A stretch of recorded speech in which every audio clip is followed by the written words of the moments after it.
Alright, I'm back on the Jeep. I watched a video where a guy had one of these engines and he tapped that hole and put a brass nipple in it and then cut the head off and let the head gasket seal against that. I'm gonna give it a shot. What the heck? What the heck? If it works, it works. If it don't, it don't. We'll figure out a plan B. I really don't want to put too much effort into this thing, but it is a 1955, so it's apt to need something, won't it? This is the only thing I could find around here with an 1/8 inch pipe thread, so I got the hole tapped.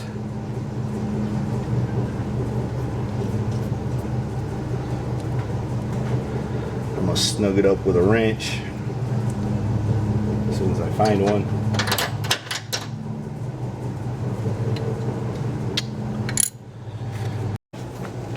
I think this will do.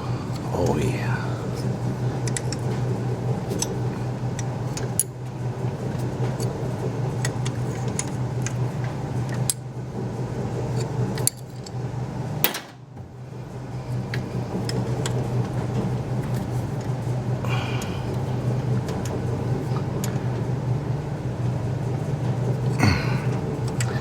Put a little more on it.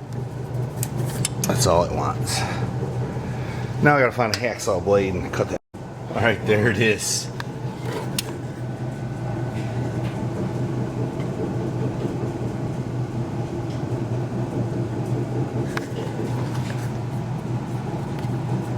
Feels pretty good. I mean, it's not machine shop worthy, but. So what I did was I used this thing. The Warrior. That's a 5-cent thing my wife got from somewhere.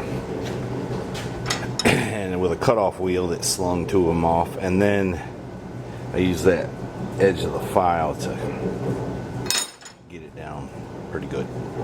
So I think it's going to be, I'm throwing the head gasket on it, run it, see what happens. Head gasket's on it. I'm fixing to throw the head on. Alright, it's all back together, including the old plugs it was misfiring on. Wait, I gotta hook up some plug wires. Where'd the other one go? There it is. Oh, I gotta find a throttle return spring. Let me find that, and then we'll try to fire it up. Alright, let's see what happens here.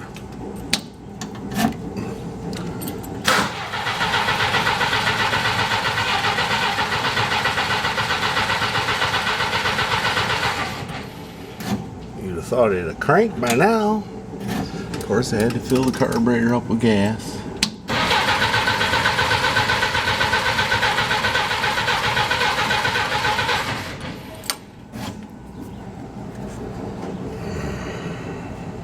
Let me see what's. Well, I didn't get the camera in time, but the gas line's got a hole poked in it somehow. Somehow. All right. I temporarily, permanently fixed that.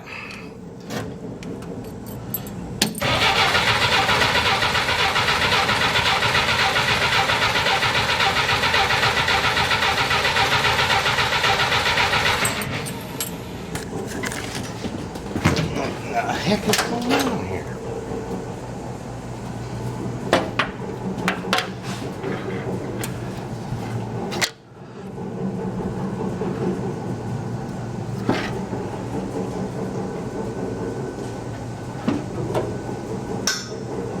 See what I did, rubber hose. Well, of course it cranked up off camera. I think it just didn't want to start because the plugs were so fouled out, but now it's running okay.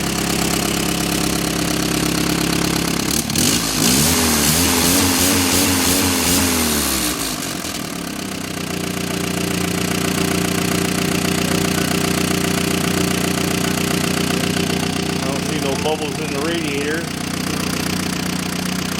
yet. It's fairly early in the morning. This is what I've been building. I ain't took much video of it, but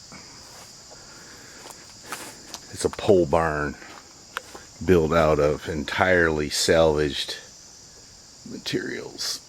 And it sure looks like it too. See there? Crooked. Crooked. Everything's crooked. This thing's a law of averages is what it is. So I stupidly stacked wood on the sawhorses, and I've got a whole trailer load of more wood I gotta put somewhere. So let me think upon what I'm gonna do here. I'm gonna try to use up some of it and get it across there, and I think I'm gonna put wood here too, because I got it, and tin is in short supply, shorter supply than the wood. So I think that's what I'm gonna do. You know, now that I got the Jeep running and I could bring my tools down. That was the big holdup. Or I could have put a battery in that white truck and unloaded the wood off the back of it and used it for my hoopty.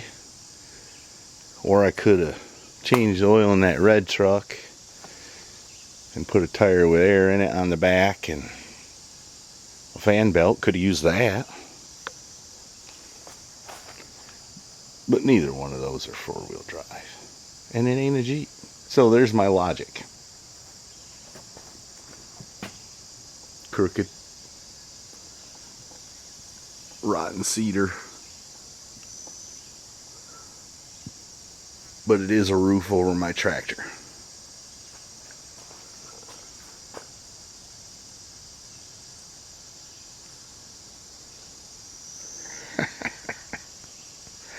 Rough as a cob, ain't it? That's okay. That's okay. If you ride around here in the mountains, you'll see plenty of stuff. You wonder how it stood up this long, but it's still standing. So I'm gonna be okay. I need to get up there and fix some holes in the roof. But shockingly, it doesn't seem to leak. I guess it's got something to do with that wicking effect. Alright, I'm going to quit jabbering, start working. I'm trying to do this before it gets hot. And it's already pretty hot. I'm sweating like crazy, but I'm going to go with it.